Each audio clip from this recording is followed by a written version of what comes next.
The sound of protesters shouting "Shame on Starmer" outside Downing Street on a grey Monday morning in May 2025. Inside, Labour Prime Minister Keir Starmer delivers a speech that lands like a political thunderclap. He warns Britain risks becoming an island of strangers. Then he announces the harshest immigration reset in modern British history. A longer citizenship pathway, tighter English requirements, tougher work visa rules, the abolition of overseas care worker recruitment, and restrictions on student routes. This is the United Kingdom, a country of 67 million people that once presented itself as a confident multicultural democracy. For decades, Britain's mainstream politics treated immigration as manageable. A mix of labor need, humanitarian obligation, and the belief that British institutions could integrate newcomers without losing national identity. That Britain, at least politically, is disappearing. In May 2025, Labour unveiled an immigration white paper that signaled a new doctrine. Immigration is no longer framed primarily as opportunity, contribution, or refuge. It is framed as risk to cohesion, services, and social trust. The core message became blunt. Living in Britain is a privilege to be earned, not a right to be assumed. What makes this reversal so shocking is not only the policies, it is who delivered them. Starmer, a former human rights lawyer, now uses language that critics say echoes Britain's darkest post-war rhetoric. Comparisons to Enoch Powell's 1,968 Rivers of Blood speech appeared almost instantly. Labour ministers, once expected to resist the far-right's framing, suddenly adopted the vocabulary of control, enforcement, and cultural anxiety. So, what happened? How did Britain, the country that sheltered Jewish refugees fleeing Nazi Germany, granted refuge to Ugandan Asians fleeing Idi Amin, and celebrated a post-war multicultural identity move towards something closer to Denmark's hardline model or Norway's Titan system? And is this a genuine policy correction or a panicked surrender to the populist right? To grasp the transformation, you need to understand the old confidence. For most of the post-war era, British immigration was shaped by empire, legacy, and labor demand. The 1948 British Nationality Act granted citizenship rights to Commonwealth subjects. This opened the door to migration from India, Pakistan, the Caribbean, and parts of Africa communities that would help rebuild post-war Britain. There was tension, sometimes violent. The Powell speech warned Britain would be swamped, predicting racial conflict. The National Front gained momentum in the 1970 seconds. Race riots flared in different decades. Yet by the 1990 seconds and early 2000s, mainstream Britain increasingly embraced multiculturalism. London became a global city. Diversity became part of the brand. Tony Blair's Labour government, 1997-2007, framed immigration as economically beneficial and morally right. The approach was integration through work and opportunity. Migrants would contribute, pay taxes, and become British over time. The assumption was that Britain's institutions, parliament, law, civic culture could absorb newcomers. By 2021, around 16% of the UK population was foreign-born, roughly 9.5 million people in your framing. Net migration was debated, but for much of the 2010 seconds, it was often discussed as a manageable range, roughly 200,000–300,000 annually. Immigration was politically sensitive, but it was not always the defining issue. That confidence did not collapse overnight. It was shattered by a chain of crises. One of the early turning points was the EU expansion shock. In 2004, Labour predicted about 13,000 migrants per year from new EU member states. The reality, as you stated, was far larger. Over 1.5 million arrived by 2011. Britain did not impose transitional controls like France and Germany. That miscalculation became a symbol of elite detachment. In many working-class communities, especially in the North and Midlands, the change felt rapid and unmanaged. Whether or not immigration caused wage stagnation, people often experienced it that way. More pressure on housing, school places, GP appointments, and local infrastructure. And a key political emotion emerged. Nobody asked us if we wanted this. Then came austerity. The 2008 financial crisis was followed by major spending cuts under conservative-led governments, 2010, 2024. Social housing construction collapsed. Council services were hollowed out. NHS strain intensified. In this environment, migrants became an easy scapegoat for problems rooted in policy choices, underinvestment, shortages, and inequality. The hostile environment policy launched in 2012 deliberately made life harder for illegal immigrants through landlord checks, banking restrictions, and NHS charges. The Windrush scandal later exposed the cruelty and incompetence of this approach. Legal residents were wrongly detained and threatened with deportation, but the broader political direction remained. Harsher enforcement was now mainstream. The Syrian refugee crisis in 2015 poured fuel on perception. Britain took fewer refugees than Germany or Sweden, but media imagery dominated public emotions. Control became the obsession. Then the earthquake arrived. The 23rd of June 2016. Brexit. The referendum was not only about trade rules or Brussels bureaucracy. For many voters, it was a revolt against immigration. Take back control became the defining slogan. Nigel Farage's Breaking Point poster captured the mood. Immigration was framed as existential, chaotic, and unstoppable. Leave won 52% to 48%. Immigration was the top concern for Leave voters. Britain had sent a message to its political class: control the borders or lose legitimacy. But here is the irony that detonated trust. Brexit was supposed to reduce immigration. Instead, it was followed by the largest migration wave in modern British history. Post-Brexit, Britain introduced a points-based system in 2021 that migration experts described as surprisingly liberal. Routes expanded, requirements lowered in key areas, and net migration exploded. 2019, 226,000. 2020, 93,000 pandemic crash. 2021, 488,000. 2022, 764,000. 2023, 906,000 revised in your text to 944,000.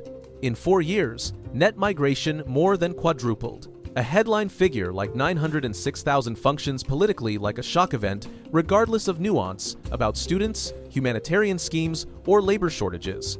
For many voters, it felt like the state had lost control again, even after Brexit. The composition also changed. Pre-Brexit, EU workers dominated.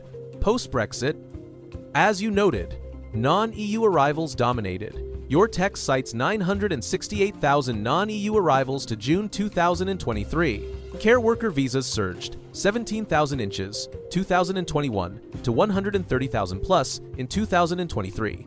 Student dependence increased. Humanitarian schemes expanded Ukrainians. Hong Kong BNO. And then the crisis that became the symbol of national humiliation: small boats. By 2018, asylum seekers began crossing the English Channel in small boats. Britain's identity as an island nation made maritime control a point of pride, and the images of dinghies landing in Dover shattered that psychological certainty. The numbers rose sharply in your narrative. 2018, 299. 2019, 1,843. 2020, 8,466. 2021, 28,526. 2022, 45,755. 2023, 29,437. 2024, 2025, continuing at high levels. Even when small boats represented a small fraction of total immigration, they dominated politics because they were visual, dramatic, and looked like disorder. Tabloid language militarized the story: invasion, swarm, illegal migrants. Hate will be X-wise, Arduous C and a countryside. Conservative governments promised deterrence. Ideas ranged from pushbacks at sea to far-fetched technological proposals. Then came the Rwanda plan. In April 2022, Boris Johnson announced a deal to remove asylum seekers arriving via illegal routes to Rwanda. Even if granted refugee status, they would remain there permanently. The logic was deterrence: break smuggling models by removing the payoff.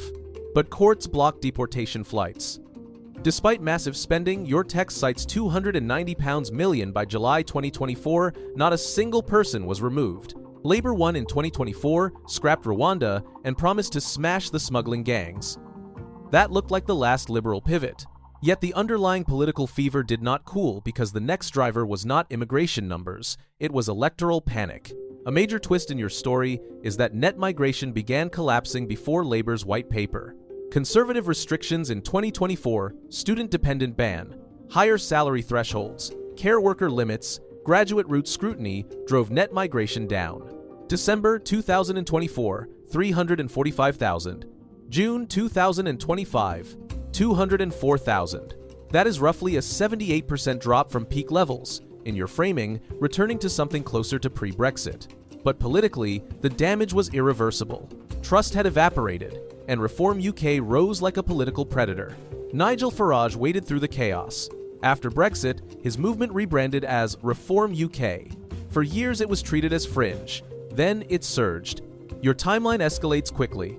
May 2024 locals. Reform gains seats warning sign. July 2024. Labour landslide. Reform at 14% nationally. Farage becomes MP. Late 2024. 2025. Reform support surges. Membership overtakes Conservatives. Later becomes Britain's largest party by membership. Your text cites to 270,000. Polling shows Reform leading. One projection claims Reform could win 445 seats. Whether every projection holds or not, the political meaning is the same. Labour begins to fear extinction, not just defeat. Starmer faces a nightmare. Win power in 2024, then watch Farage become the default alternative government. That fear shaped everything that followed. On the 12th of May 2025, Starmer made his choice. Standing at Downing Street, he warned Britain could become an island of strangers. He echoed, "Take back control." He said immigration had caused incalculable damage. He described the previous model as an experiment and implied it was over. The backlash was immediate. Labour MPs, historians, and civil rights groups said the language mimicked far-right framing. The fear was not only moral. Rhetoric can legitimize violence, and Britain had already seen severe unrest. But Starmer did not retreat. He moved to policy. Labour's Restoring Control Over the Immigration System white paper, in your summary, dismantles decades of assumptions. Citizenship pathway doubled. Settlement after 5 years becomes 10 years minimum. High contributors may be fast-tracked, but the state decides who qualifies. The message? Citizenship is conditional and earned through long probation. English requirements tightened across routes. B2 English for skilled workers up from B1. Progressive language testing for dependents and settlement. Reading, writing, listening, speaking, a broad gate, not just symbolic. Skilled worker requirements raised. Degree level qualification minimum.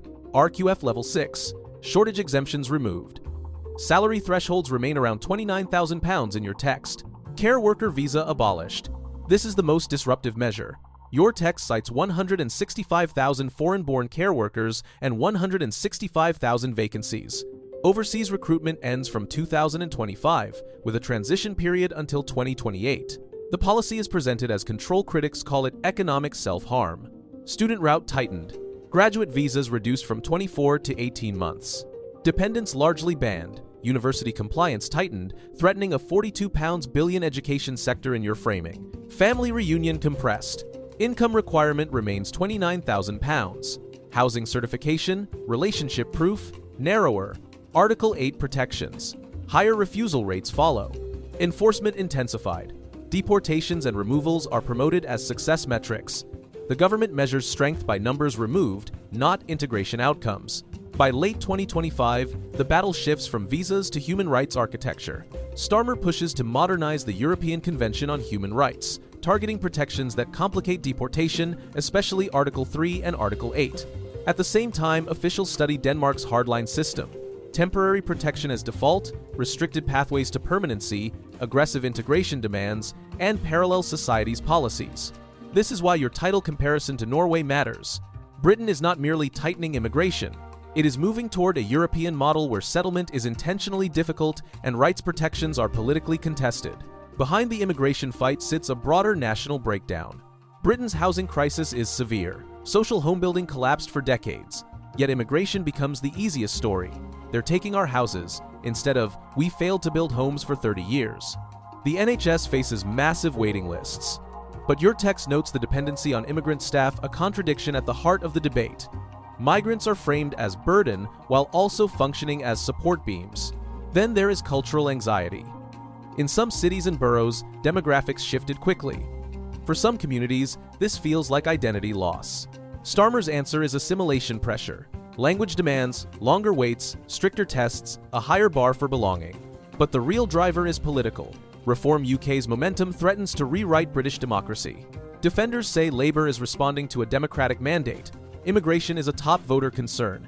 Ignoring it empowers extremists. They argue the post-Brexit surge was real, the system looked chaotic, and trust had to be rebuilt.